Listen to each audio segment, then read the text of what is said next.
दोस्तों, रामायण भारतीय संस्कृति और आदर्शों का अमूल्य ग्रंथ है, जिसमें हर पात्र अपने कर्तव्य, धर्म और निष्ठा का प्रतीक बनकर उभरता है। इस महान ग्रंथ में अनेक घटनाएं हमें साहस, प्रेम और बलिदान की गहराइयों से परिचित कराती हैं। इन्हीं में से एक है सीता का अपहरण और जटायु का बलिदान, जो न केवल एक दुखद मोड़ है, बल्कि एक ऐसी वीर गाथा भी है जो हमें आज भी प्रेरित करती है। एक, पंचवटी का सौंदर्य और राम का वनवास। भगवान श्री राम माता सीता और लक्ष्मण के साथ 14 वर्षों के वनवास के दौरान जब पंचवटी पहुंचे, तो उन्होंने वहां एक सुंदर कुटिया बनाई। पंचवटी नासिक के समीप एक अत्यंत सुरम्य वन था, जहां शांत नदियां बहती थीं, वृक्षों पर कोयल गाती थीं और वन्य जीव स्वच्छंद विचरण करते। यह स्थान जितना शांतिपूर्ण था, उतना ही रहस्यमय भी। यहीं से राम, सीता और लक्ष्मण का जीवन एक नए मोड़ की ओर बढ़ने वाला था। एक ऐसा मोड़ जो रामायण की कथा का केंद्रीय बिंदु बन गया। शूर्पणखा का आगमन। एक दिन लंका के राक्षस राज रावण की बहन शूर्पणखा पंचवटी आई। उसने श्री राम को देखा और उनके रूप पर मोहित हो गई। उसने उनसे विवाह का प्रस्ताव रखा, लेकिन श्री राम ने यह कहकर अस्वीकार कर दिया कि वे पहले से ही विवाहित हैं। शूर्पणखा ने क्रोधित होकर सीता को नुकसान पहुंचाने की चेष्टा की, लेकिन लक्ष्मण ने उसकी नाक काटकर उसे अपमानित कर भगा दिया। यह अपमान शूर्पणखा को सहन नहीं हुआ और वह सीधे अपने भाई रावण के पास गई, जिसने अपने बहन के अपमान का प्रतिशोध लेने का निर्णय लिया। 3, मारीच और स्वर्ण मृग की चाल। रावण ने मारीच नामक मायावी राक्षस से सहायता मांगी। मारीच ने एक स्वर्ण मृग का रूप धारण किया और पंचवटी के समीप विचरण करने लगा। उसकी आभा इतनी आकर्षक थी कि सीता ने राम से उसे पकड़ लाने की विनती की। राम सीता की इच्छा पूरी करने के लिए मृग के पीछे गए और उसे मार डाला। मरते समय मारीच ने राम की आवाज में हे लक्ष्मण, हे सीते पुकारा। यह सुनकर सीता अत्यंत व्याकुल हो उठी और लक्ष्मण से राम की सहायता करने को कहा। लक्ष्मण ने लक्ष्मण रेखा खींचते हुए सीता को सावधान किया कि वे इस सीमा को पार न करें, और फिर वह राम की खोज में निकल गए। 4, रावण का छल और सीता का अपहरण। जैसे ही लक्ष्मण गए, रावण एक साधु का वेश धारण करके वहां पहुंचा और भिक्षा मांगने लगा। सीता लक्ष्मण रेखा पार कर जैसे ही बाहर आई, रावण ने अपना असली रूप दिखाया और उन्हें जबरदस्ती अपने पुष्पक विमान में बिठाकर लंका की ओर उड़ चला। सीता विलाप करती रही। उन्होंने आकाश, पृथ्वी और वृक्षों से राम का संदेश देने की विनती की।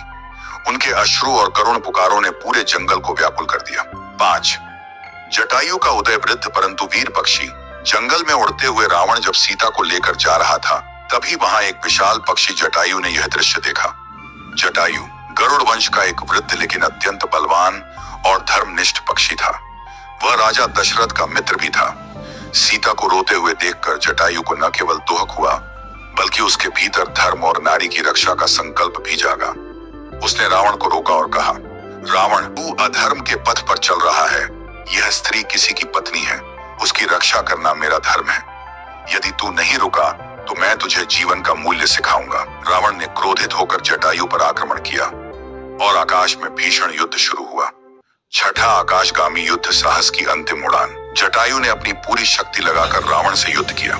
उसने पुष्पक विमान को नीचे गिराने की कोशिश की, रावण के रथ के घोड़ों को घायल किया और उसके मुकुट तक को गिरा दिया। जटायु ने सीता को छुड़ाने का हर संभव प्रयास किया, लेकिन वृद्ध शरीर और थकान के कारण अंततः रावण ने जटायु के पंख काट दिए। जटायु घायल होकर पृथ्वी पर गिर पड़ा।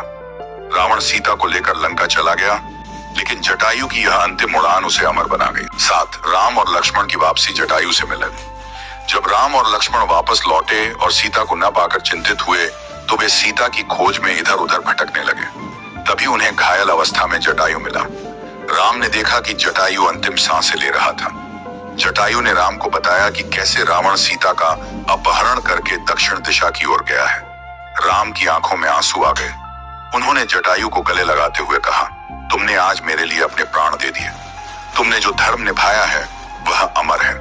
तुम्हारा बलिदान व्यर्थ नहीं जाएगा। राम ने स्वयं जटायु का अंतिम संस्कार किया, एक ऐसा सम्मान जो केवल महान योद्धाओं को ही प्राप्त होता है। 8, वीरता का प्रतीक जटायु। जटायु का यह बलिदान केवल एक पक्षी की कथा नहीं है, बल्कि यह धर्म, साहस और नारी की मर्यादा की रक्षा के लिए लड़ने की प्रेरणा है। वह वृद्ध था, फिर भी अन्याय के सामने झुका नहीं। उसने एक राक्षस से युद्ध किया, सिर्फ इसलिए क्योंकि उसे लगा कि यह धर्म है। रामायण के इस प्रसंग से हमें यह शिक्षा मिलती है कि धर्म की राह पर चलने वाला चाहे कितना भी निर्बल क्यों न हो, उसका प्रयास अमर हो जाता है। जटायु आज भी वीरता और नारी सम्मान की रक्षा का प्रतीक माना जाता है। निष्कर्ष, सीता का अपहरण और जटायु का बलिदान केवल एक कहानी नहीं है, यह एक आदर्श है। इसमें प्रेम है, छल है, युद्ध है और सबसे ऊपर बलिदान की भावना है। यह हमें सिखाता है कि जब अधर्म सिर उठाए तब से और साहस से उसका सामना करना चाहिए, चाहे उसकी कीमत जान क्यों न हो। जटायु की यह वीर गाथा हर युग के लिए एक संदेश है। धर्म के लिए जो लड़े वही सच्चा वीर है। दोस्तों, अगर आपको यह कथा प्रेरणादायक लगी हो तो वीडियो को लाइक करें और ऐसे ही पौराणिक और भावनात्मक प्रसंगों के लिए चैनल को सब्सक्राइब करना न भूलें। मिलते हैं अगली कहानी में एक नए चरित्र, एक नई प्रेरणा के साथ। जय श्री राम।